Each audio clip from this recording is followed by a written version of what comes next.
थोड़ी देर बाद हम देखते हैं कि ओवन इवान के चैम्बर में था। इवान काफी ज्यादा टेंशन में लग रहा था। वो ओवन से हिल की प्रेगनेंसी और उसकी सर्जरी के बारे में पूछता है तो ओवन उसे बताता है कि तैयारियों में कम से कम 2 दिन का वक्त तो लगेगा ही। इवान ओवन से एक खतरनाक जहर तैयार करने को बोलता है ताकि जिंगमो का सफाया किया जा सके। ये सारी चीजें सुन के ओवन को बिल्कुल भी अच्छा नहीं लगता और वो उदास मन के साथ यही सोच रहा था, योर हाइनेस, आप धीरे धीरे इतने अलग और बुरे कैसे बन गए? आप पहले तो ऐसे नहीं थे। एक तरफ ओवन दुखी मन से ये सोच रहा था कि इवान कितना बदल गया है, वहीं दूसरी ओर हमें काउंट क्लॉस्टर का पैलेस दिखाया जाता है जहां उसके पैलेस में एंटर करते ही एक पर्सन उससे पूछता है, कैसे चल रहा है सब, क्या जिंगमो ठीक है? क्लॉस्टर उस पर्सन को थोड़ा सा टीज करता है और फिर बताता है कि तुम फिक्र मत करो, रॉयल फैमिली 2 दिनों से उसे पीट रही है। ये सुन के उस पर्सन को बहुत गुस्सा आता है और वो इस लान्या में सबको खत्म करने की बात करता है। क्लॉस्टर उसे शांत करते हुए बताता है कि एक अच्छी खबर भी है, इस इंसिडेंट की वजह से अब हमारा प्लान और तेजी से आगे बढ़ रहा है। गाइस, क्या आप सब गैस कर सकते हो कि ये दूसरा पर्सन कौन है? बिल्कुल सही गाइस, ये जिंगमो का सेकंड ब्रदर है जो मेंटल बटरफ्लाइज के थ्रू उससे बात करता है। दूसरी ओर हम देखते हैं कि हिल जिंगमो के कंधे पे अपना सिर रख के सो रहा था। वो दोनों एक ही बेड पे थे। जिंगमो को तो लगा ही नहीं था कि हिल आके उसके पास बैठेगा और इतनी जल्दी सो जाएगा। बेहोशी की दवा तो जिंगमो को दी गई है पर असर हिल पे हो रहा था, वो उससे जल्दी सो गया। जिंगमो पुराने इंसिडेंट्स के बारे में सोच रहा था कि कैसे वो क्राउन प्रिंस के उस भागने वाले प्लान में नहीं फंसा क्योंकि उसके भाई से कम्युनिकेशन मेंटल बटरफ्लाइज के थ्रू होती है। पर अगर ऐसे ही चलता रहा तो क्राउन प्रिंस को शक हो जाएगा। अब मुझे आगे का सोचना।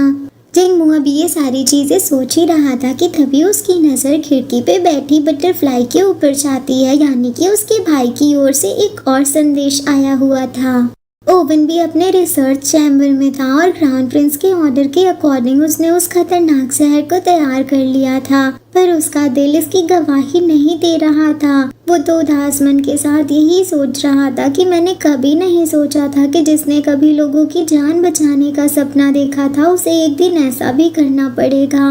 पर क्राउन प्रिंस ने ये ऑर्डर दिया है तो मैं इनकार भी नहीं कर सकता। क्या मैं कोई पाप कर रहा हूँ? ये सब सोच के ओवन के हाथ कांपने लगते हैं। तभी उसे किसी के दौड़ने की जोरों की आवाज सुनाई देती है। उसे तो समझ ही नहीं आ रहा था आखिर ये क्या हो रहा है। वहीं दूसरी ओर हम देखते हैं कि एक गार्ड भागता भागता इवान के चैम्बर में जाके उसे इन्फॉर्म करता है कि योर हाइनेस प्रिंस एंड्रू पे आधी रात को रॉयल पैलेस में हमला हुआ है। पर क्योंकि गार्ड्स तैनात थे तो सिर्फ कुछ चोट आई है, पर वो हमलावर भाग निकलने में कामयाब रहा। प्रिंस एंड्रू को यहाँ अनसेफ फील हो रहा है। उन्होंने रिक्वेस्ट की है कि रॉयल आर्मी कल उन्हें उनके किंगडम ले जाए। इवान इस चीज के लिए मान जाता है और साथ ही सिक्योरिटी बढ़ाने और उस हमलावर को पकड़ने का ऑर्डर भी देता है। सुबह हो जाती है। सुबह सुबह हिल की आंख खुलती है तो उसे बिल्कुल भी अच्छा फील नहीं हो रहा था। वो उठते ही उल्टियाँ करना शुरू कर देता है। एमी तुरंत हिल की मदद करने लगती है और ओवन से उसे चेक करने को बोलती है। ओवन वही था, वो जिंगमो को एनेस्थीसिया दे रहा था। ये देख के हिल उससे पूछता है, डॉक्टर ओवन, क्या आप इसके जगने से पहले ही इसे और ज्यादा बेहोशी की दवा देने वाले हो? ओवन जवाब देता है कि हिज हाइनेस ने आज का डोज बढ़ाने को कहा है। हिल ओवन से पूछता है कि क्या आप मुझसे कुछ छिपा रहे हो? ये सवाल सुन के ओवन नजरें उठा के हिल की ओर देखता है, पर वो कोई जवाब देता उससे पहले ही इवान वहाँ आ जाता है और हिल से कहता है, हाँ, एक बात ऐसी है जो मैंने अभी तक तुम्हें नहीं बताई है। अब तुम्हारी बॉडी मार्क रिमूवल सर्जरी के लिए एकदम तैयार है। आज तुम्हें एडमिट किया जाएगा और कल तुम्हारी सर्जरी होगी।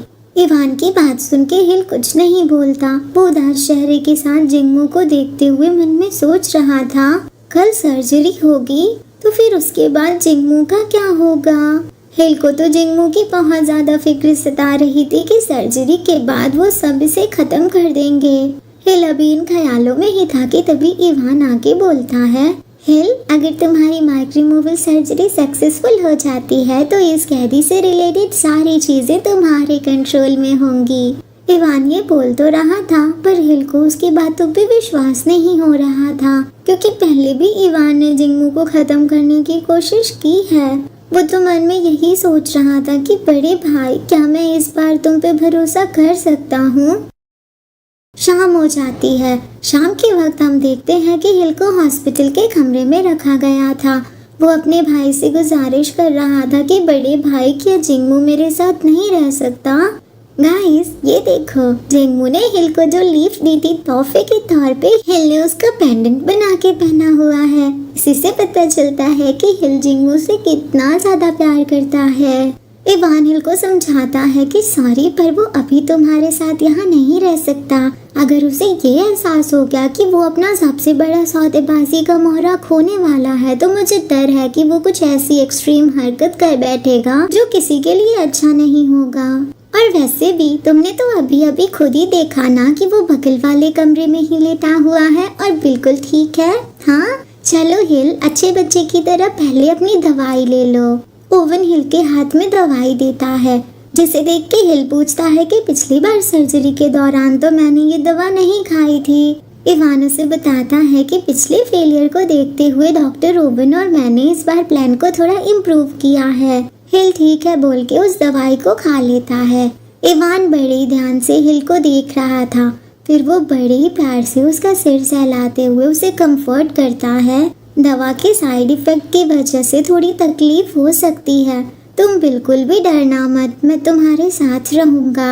ओवन चुपचाप अपनी नजरें नीचे झुका के ये सब देख रहा था। हिल अपने पेट पे हाथ रखते हुए धीरे से अपनी आंखें बंद कर लेता है। उसे बहुत बेचैनी महसूस हो रही थी। गाइस, अब तक तो आप सबने अंदाजा लगा ही लिया होगा कि अभी अभी हिल ने कौन सी दवाई खाई है। वही दवाई जो बेबी को खत्म कर देगी।